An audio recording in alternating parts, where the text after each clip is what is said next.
Always welcome साथियों, digital class हमेशा आपके साथ। इंजीनियरों, अपना इंटरनल कंबशन इंजन चल रहा है। जो भी कंटेंट अब तक आपने पढ़ा है और आगे इस वीडियो में पढ़ने वाले हैं, सारा कंटेंट आपको पीडीएफ फॉर्मेट में अवेलेबल है। जिस तरह से मैकेनिकल इंजीनियरिंग जनरल नॉलेज की सीरीज कंप्लीट अवेलेबल है, इन नोट्सों का इस्तेमाल आप SSC, RRB state, JEE, GATE, BTech, AMIE के एग्जामिनेशन के लिए कर सकते हैं। इससे पिछली वीडियोज में विद्वानों हम जान चुके हैं किस प्रकार से फ्यूल से एनर्जी आती है और किस प्रकार से वो एनर्जी फ्लो करती हुई, लॉस देती हुई हमें क्रैंक शाफ्ट पर आकर मिलती है, जो हमें ब्रेक पावर के रूप में प्राप्त होती है। कितना लॉस होता है, किस प्रकार से होता है, उसी से इफिशियंसी डिफाइन की जाती है। तो जैसा कि हम जानते हैं साथियों, अपना पिस्टन सिलेंडर अरेंजमेंट में इसमें फ्यूल से पावर मिल रही है, पिस्टन को मिल रही है इन जो इंडिकेटेड पावर होगी। उसके बाद कनेक्टिंग रोड के थ्रू आएगी, क्रैंक शाफ्ट पर आएगी, क्रैंक से घूमती हुई क्रैंक पर पावर मिलेगी। क्रैंक शाफ्ट पर जो पावर मिलती है वो ब्रेक पावर होती है। तो अब ये थर्मल इफिशियंसी देख लिया आपने। अब ब्रेक थर्मल इफिशियंसी चेक करेंगे।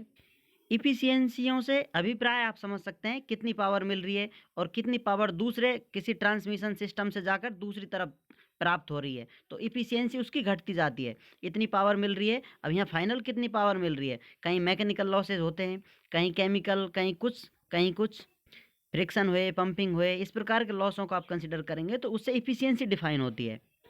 तो इसी प्रकार से ब्रेक थर्मल इफिशियंसी के बारे में जानते हैं। जो टोटल पावर जनरेट होगी उसमें से कितनी पावर आपको शाफ्ट पर मिल रही है, क्रैंक शाफ्ट पर जो ब्रेक पावर है। तो इससे ब्रेक थर्मल इफिशियंसी डिफाइन हो जाएगी इसकी।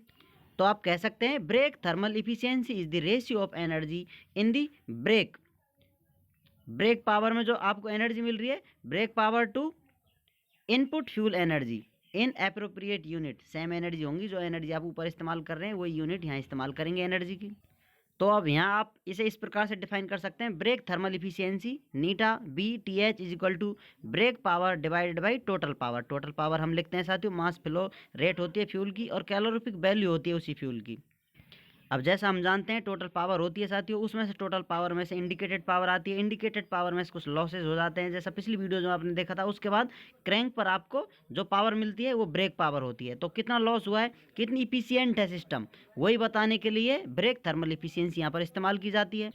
तो ब्रेक पावर और टोटल पावर के रेशियो को ब्रेक थर्मल इफिशियंसी के नाम से जानते हैं। अब मैकेनिकल इफिशियंसी की तरफ आते हैं। जैसा कि आप जो सिस्टम इस्तेमाल कर रहे हैं उसमें मैकेनिकल डिवाइसें लगी हुई होंगी। मैकेनिकल डिवाइसों में जो एनर्जी का लॉस हो रहा है, तो इससे आप डिफाइन करेंगे मैकेनिकल इफिशियंसी इसकी। अब यहाँ पर मैकेनिकल पावर क्या है, ये अपना पिस्टन लगा हुआ है, इस पर पावर कितनी मिल रही है, इंडिकेटेड पावर मिल रही है। इंडिकेटेड पावर से आपको यहाँ पर ब्रेक पावर तक कितनी पावर मिल रही है। बीच में सारे मैकेनिकल अरेंजमेंट हैं, तो ये मैकेनिकल इफिशियंसी बताएंगे आपको कितना आपका सिस्टम मैकेनिकल इफिशियंसी दे रहा है, कितना इफिशियंट है। तो इसे आप शब्दों में लिख सकते हैं, mechanical efficiency is defined as brake power to the indicated power. इनका रेशियो है ब्रेक पावर का और इंडिकेटेड पावर का। क्योंकि आपको टोटल इंडिकेटेड पावर प्राप्त हो रही थी पिस्टन पर, उससे लॉसेज होते हुए आए, ब्रेक पावर आपको मिली है। तो ये 100% मानकर चलते हैं, तो यहाँ पर आपको 90%, 95% जितनी पावर मिलती है वो रेशियो होता है। जो वैल्यू आएगी आपकी 0.90, 95, 98 जितनी आती है उतनी आपकी इफिशियंसी होगी। उससे आप मल्टीप्लाई 100 कर देते हैं तो आपको डायरेक्ट 90% या 80% इफिशियंसी प्राप्त हो जाती है। तो मैकेनिकल इफिशियंसी को आप लिख सकते हैं eta m is equal to brake power divided by indicated power. अब इसको और आप दूसरे फॉर्मेट में लिखना चाहें, अपडेट करना चाहें, कुछ चेंज लाना चाहें, तो इसे इस प्रकार लिख सकते हैं आप। इसमें टोटल पावर, ब्रेक पावर और टोटल पावर डिवाइड कर देंगे और टोटल पावर से मल्टीप्लाई कर देंगे इसको, फिर इंडिकेटेड पावर। आपने यहाँ सिंपल क्या किया है, टोटल पावर को डिवाइड किया है, टोटल पावर से मल्टीप्लाई किया है। तो brake power divided by total power क्या होती है, ये अपनी एक अलग इफिशियंसी जो यहाँ आप देख सकते हैं, ब्रेक थर्मल इफिशियंसी। अब इसी प्रकार से ये उल्टा रखा हुआ है, नीचे आएगी अपनी टोटल पावर, ऊपर यदि इंडिकेटेड पावर हो तो क्या बनती है, इंडिकेटेड थर्मल इफिशियंसी बनती है। तो इस प्रकार से इसे 1 divided by indicated thermal efficiency के फॉर्मेट में आप लिख सकते हैं। तो यहाँ पर eta B T h divided by eta i t h. तो इस प्रकार दूसरा फॉर्मेट, इसे अपडेटेड फॉर्मेट में आप लिख सकते हैं। यहाँ पर ब्रेक थर्मल इफिशियंसी है, यहाँ पर इंडिकेटेड थर्मल इफिशियंसी है। तो मैकेनिकल इफिशियंसी को इस रेशियो से आप लिख सकते हैं। अब नेक्स्ट आते हैं वॉल्यूमेट्रिक इफिशियंसी की तरफ। जो वॉल्यूम है आपका, पिस्टन सिलेंडर अरेंजमेंट है आपका, तो इसमें इतना ऊपर नीचे मोशन कर रहा है अपना पिस्टन, घूमता रहता है ऊपर नीचे, क्रैंक रोटेशन मारती रहती है। तो आपको वॉल्यूम कितना मिल रहा है, ये वॉल्यूम कांस्टेंट वॉल्यूम है, ये वॉल्यूम मिल रहा है। अब इसमें अब इनटेक कराते हैं तो इस वॉल्यूम में कितनी एयर आ जाती है, तो टोटल जितना वॉल्यूम था उतनी एयर तो आएगी नहीं, क्योंकि बहुत तेज काम कर रहा है अपना सिस्टम चल रहा है। तो वही रेशियो बताता है वॉल्यूमेट्रिक इफिशियंसी, कितना इफिशियंट रूप से आप ये वॉल्यूम इस्तेमाल कर पा रहे हैं।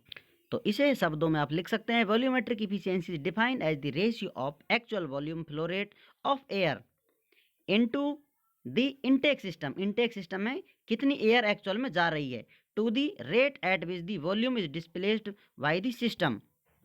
यहाँ पर क्या हो रहा है, ये अपना जैसा बताया था आपको, टॉप डेड सेंटर है, बॉटम डेड सेंटर है, इसमें पिस्टन लगा हुआ है, ऊपर नीचे घूम रहा है, वॉल्यूम एक्चुअल इतना है, लेकिन इसमें कितनी एयर आप इस्तेमाल कर पा रहे हैं। डिस्प्लेस्ड वॉल्यूम है ये टोटल, लेकिन इसमें एयर वॉल्यूम कितना आ रहा है, तो इसी का रेशियो आपका कहलाएगा वॉल्यूमेट्रिक इफिशियंसी।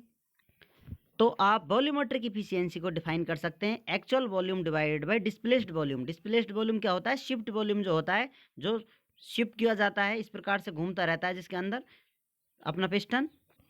अब एक्चुअल वॉल्यूम, वॉल्यूम क्या होता है साथियों, मास डिवाइडेड बाय डेंसिटी होता है। तो यहाँ पर मास फ्लो रेट आप डालना चाहेंगे, क्योंकि बार बार आपका मास मूव कर रहा है, तो मास फ्लो रेट इस्तेमाल करेंगे, mass flow rate of air divided by density of air divided by displaced volume. अब इसको आप नीचे मल्टीप्लाई कर देंगे इस डिस्प्लेस्ड वॉल्यूम से, तो mass flow rate of air divided by density of air into displaced volume. यहाँ पर डिस्प्लेस्ड वॉल्यूम क्या है, शिफ्ट वॉल्यूम जो है वही डिस्प्लेस्ड वॉल्यूम है। तो इस प्रकार से इस वॉल्यूम का इस्तेमाल किया जाता है, इससे वॉल्यूमेट्रिक इफिशियंसी डिफाइन की जाती है। क्या होती है, ब्रीदिंग एबिलिटी होती है, कितनी आप सांस ले पा रहे हो। यदि ठीक से इंजन सांस नहीं ले पाएगा तो पावर ठीक से नहीं दे पाएगा। इसलिए ये सब जानना आपको अति आवश्यक है, किस प्रकार से कौन सी इफिशियंसी काम करती है। एसआई इंजन की वॉल्यूमेट्रिक इफिशियंसी होती है लगभग 80 to 85%। सीआई इंजन की वॉल्यूमेट्रिक इफिशियंसी होती है 85 to 90%। उम्मीद करते हैं विद्वानों, वीडियो में दी गई जानकारी आपको अच्छे से समझ में आई होगी। अभी भी आपका कोई कंफ्यूजन है तो आप हमसे कमेंट कर पूछ सकते हैं। साथियों आप चाहें तो कांटेक्ट कर सकते हैं, कांटेक्ट लिंक आपको वीडियो डिस्क्रिप्शन में मिल जाएगा। वीडियो को अंत तक देखने के लिए, चैनल को सपोर्ट करने के लिए आपका दिल की गहराइयों से बहुत बहुत धन्यवाद। मिलते हैं नेक्स्ट वीडियो में। जय हिंद, वंदे मातरम।